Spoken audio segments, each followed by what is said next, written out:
Assalamualaikum warahmatullahi wabarakatuh. Halo, jumpa lagi dengan Bu Ulfa di sini. Kali ini Bu Ulfa akan menceritakan dongeng tentang apa yang dimaksud dengan ekosistem. Kita mulai ya.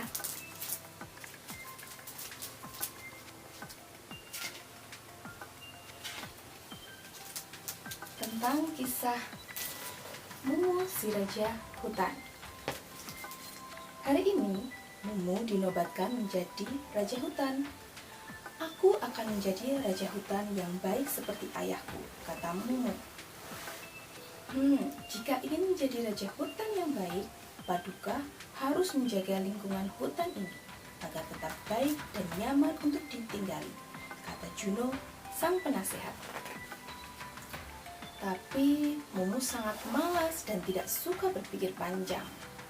Setiap kali sesuatu terjadi, ia berkata, jangan dipikirkan. Suatu hari, Mumu yang sedang tidur di batu petir tiba-tiba terbangun. Juno, bisakah kamu menghalangi cahaya matahari itu? Aku tidak bisa menikmati tidur siangku. Paduka, kita tidak bisa hidup tanpa cahaya matahari, kata Juno. Aku tidak memerlukan cahaya matahari. Turuti saja perintahku. Sekarang, dengan enggan, Juno mengumpulkan awan untuk menghalangi matahari. Kembali Mumu tidur dan bermimpi indah di bawah naungan awan. Lebih dari 10 hari, matahari tertutup awan. Kita tidak dapat terus-menerus menghalangi cahaya matahari, Paduka. Bisa-bisa tumbuhan berhenti tumbuh, kata Juno.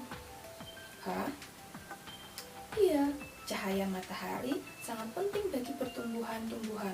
Juga tumbuhan berhenti tumbuh, sesuatu yang mengerikan akan terjadi. Aku mengerti, sekarang kamu boleh pergi. Lagi-lagi, Mumu tidak menggubris perkataan Juno.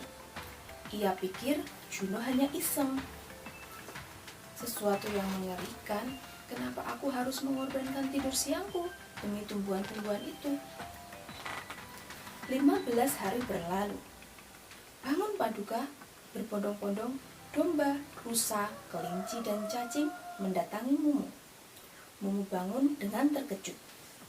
Tolong kembalikan cahaya matahari, Paduka. Rumput berhenti tumbuh. Rumput? Kenapa kalian ribut-ribut? Ada apa dengan rumput? Kembali Juno melangkah maju dan berkata, rumput dan pohon merupakan produsen penghasil makanan yang sangat penting.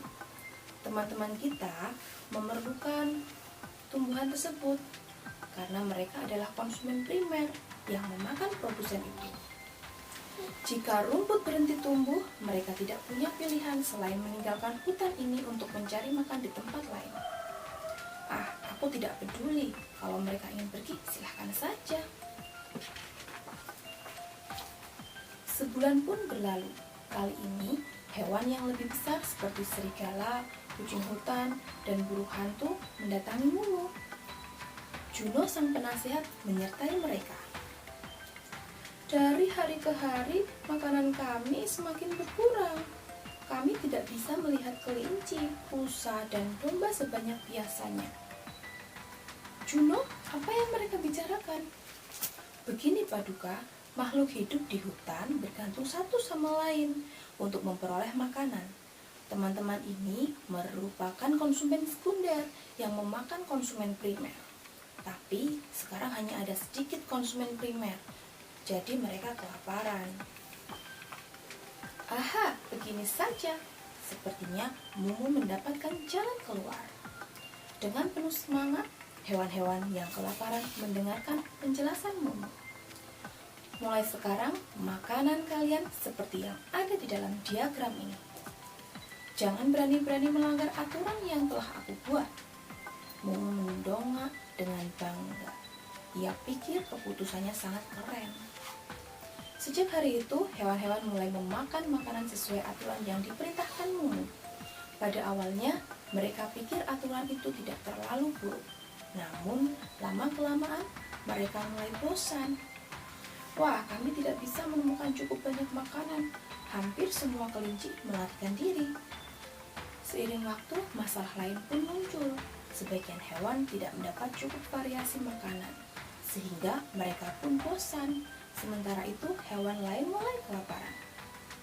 Aku tidak melihat seekor tikus pun. Sudah 4 hari, aku belum makan apa-apa. Untung kami masih punya banyak makanan, tapi kami mulai bosan. Akhirnya, hewan-hewan yang kelaparan itu kembali menemui Mumu. Mereka meminta si raja hutan membiarkan mereka mencari hewan lain untuk dimakan. Apa yang harus kita lakukan, Juno? Sekarang Paduka bisa melihat kan kenapa kita perlu memperhatikan keseimbangan jaring-jaring makanan. Nah, seperti ini jaring-jaring makanan. Dengan bersungguh-sungguh, Juno menambahkan, awalnya rantai makanan di hutan kita berjalan dengan baik.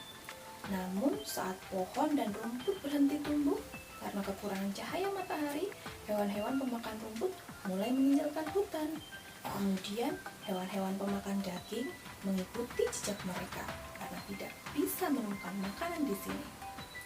Juno meneruskan, jika keadaan tetap seperti ini, Paduka pun tidak akan bertahan hidup. Ekosistem di hutan kita akan rusak dan tidak ada yang bisa tinggal di sini. Mumu tercengang mendengar penjelasan Juno. Sejak saat itu, selama beberapa hari, Mumu tidak terlihat di sekitar batu peti. Hingga suatu hari, Mumu mengunjungi Juno dengan tampang letih. Juno, aku berburu makanan selama beberapa hari, lalu menimbunnya. Tapi semua makanan hasil buruanku membusuk. Juno terkejut. Paduka, semua hewan dan tumbuhan pasti membusuk. Setelah itu mereka mati. Itu yang dilakukan oleh pengurai seperti kapang, jawab Juno. Ekosistem bisa tetap seimbang jika produsen, konsumen, dan pengurai melakukan tugas mereka masing-masing. Aku hampir melakukan kesalahan besar karena ulahku. Untuk pertama kalinya, Mumu merasa malu sendiri. Kini, Mumu sadar, sebagai raja hutan, ia harus menghargai semua penghuni hutan, mulai dari cacing hingga rerumputan. Kemudian, Mumu mengepalkan tangan. Ia bertekad menjadi raja hutan yang baik dan bijaksana. Itu adalah cerita dari Mumu, sang raja hutan yang ingin menguasai semuanya dan ingin bertindak seenaknya. Kita tidak seperti itu. Kita harus selalu menjaga keseimbangan ekosistem. Kita bisa nggak ya? Kita kan manusia. Terus bisanya apa dong? Tetap jaga lingkungan kita tetap lestari. Tanam satu pohon, satu hari. Oke? Assalamualaikum warahmatullahi wabarakatuh.